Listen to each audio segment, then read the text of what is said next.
السلام علیکم ورحمۃ اللہ وبرکاتہ۔ الحمدللہ کفا وسلام علی عبادہ الذین اصطفیٰ، اما بعد۔ معزز ناظرین، آپ کی خدمت میں نہایت اہم اور دلچسپ موضوع لے کر کے حاضر ہوا ہوں۔ اللہ کے نبی جناب محمد الرسول اللہ صلی اللہ علیہ وسلم نے جہاد کیوں کیا؟ بڑا دلچسپ موضوع ہے۔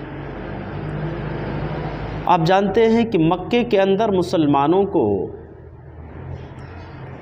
بہت ہی زیادہ ٹارچر کیا گیا، بہت زیادہ پریشان کیا گیا، بہت ہی زیادہ ظلم و ستم کے پہاڑ توڑے گئے مسلمانوں پر۔ مسلمان سب کچھ سہتے رہے، سب کچھ برداشت کرتے رہے، کبھی بھی جواب نہ دیا۔ کبھی بھی مکی زندگی میں مسلمانوں نے جوابی کارروائی نہیں کی، مسلمانوں نے لڑائی نہیں کیا۔ حالات اتنے بدتر ہو گئے کہ مسلمانوں کو مکہ چھوڑنا پڑا۔ اللہ کے نبی جناب محمد الرسول اللہ صلی اللہ علیہ وسلم مکہ چھوڑ کر کے مدینہ ہجرت کر کے آتے ہیں۔ مدینہ آنے کے بعد بھی مشرکین مکہ، کفار مکہ آپ کو چین سے رہنے نہیں دیتے ہیں۔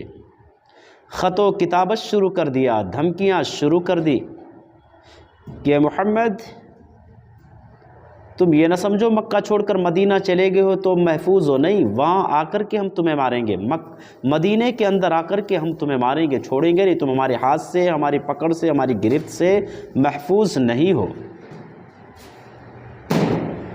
مکے سے مدینے جانے کے بعد اللہ کے نبی جناب محمد الرسول اللہ صلی اللہ علیہ وسلم مدینے کے حالات کو سنوار رہے تھے، سنبھال رہے تھے، زندگی کے کچھ پلان کر رہے تھے، اور یہ توقع اور یہ سوچ بنا رہے تھے کہ اب شاید ہمیں مدینے کے اندر خوشحال زندگی، پرسکون زندگی گزارنے کو ملے گا، آزادی کے ساتھ ہمیں دین پر عمل کرنے دیا جائے گا۔ لیکن اسی دوران یہ دھمکیاں شروع ہو گئے۔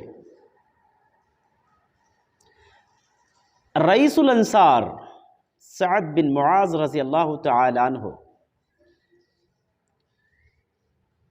مدینہ سے مکہ عمرے کی غرض سے، زیارت کی غرض سے آئے تھے، خانہ کعبہ کا طواف کر رہے تھے۔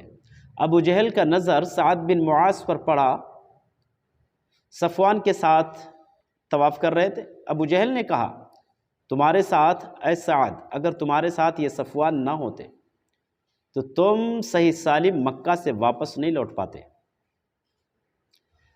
گویا کہ ابو جہل کے اس ڈانٹ میں کئی دھمکیاں تھیں۔ ایک دھمکی یہ تھی کہ مدینہ کا کوئی بھی باشندہ اگر قریش کے احاطے میں پایا گیا تو اس کو قتل کر دیا جائے گا۔ دوسری دھمکی یہ تھی کہ مسلمانوں کو خانہ کعبہ سے محروم کیا جا رہا، مسلمان خانہ کعبہ کا طواف نہیں کر پائیں گے، انہیں نہیں کرنے دیا جائے گا۔ اس طرح سے مسلمان مدینے کے اندر رہتے ہوئے بھی اندرونی اور بیرونی دونوں اعتبار سے خطرات سے گھرے ہوئے تھے، مسلمان محفوظ نہیں تھے، حالات نہایت ہی بدتر تھے۔ مکہ سے مدینہ گئے تھے کہ خوشحال پرسکون زندگی گزاریں گے، وہاں جانے کے بعد مسلمانوں کو چین و سکون سے رہنے نہ دیا گیا بلکہ دھمکیاں شروع کر دی گئیں۔ مسلمان ہتھیار لے کر کے زندگی گزارنے پر مجبور ہو گئے اپنی دفاع کے لیے، یہاں تک کہ اللہ کے نبی جناب محمد الرسول اللہ صلی اللہ علیہ وسلم کے پاس چند صحابہ پہرا بھی دیتے تھے۔ بعد میں جب آسمان سے وحی نازل ہوئی واللہ یعصمک من الناس، اے پیغمبر اللہ آپ کی حفاظت کے لیے کافی ہے، اللہ آپ کی حفاظت کرے گا، تو اللہ کے نبی نے پہرے داروں کو بلایا اور کہا کہ آپ لوگ اب جا کر کے اپنے اپنے گھروں پر آرام کرو، اللہ نے میری حفاظت کی ذمہ داری لی ہے۔ ایسے خطرناک حالات میں، ایسے بھیانک ایام میں عرش سے وحی نازل ہوتی ہے کہ مسلمانوں اب تم پر ہونے والے ظلم کا بدلہ لے سکتے ہو، جو تمہیں ستایا جا رہا ہے، جو تمہیں مارا جا رہا ہے، اس کا بدلہ بھرپور اپنے طریقے سے لے سکتے ہو، بدلہ لینے میں کوئی قباحت نہیں ہے۔ اب یہاں سے مسلمانوں نے لڑائی کا پلان شروع کیا۔ ابھی تک لڑائی کا پلان نہیں کیا تھا، لیکن جب آسمان سے وحی نازل ہوئی، اللہ تبارک و تعالیٰ نے انہیں بدلہ لینے کی اجازت دی، جنگ کی اجازت دی، تب مسلمانوں نے پہل شروع کر دیا۔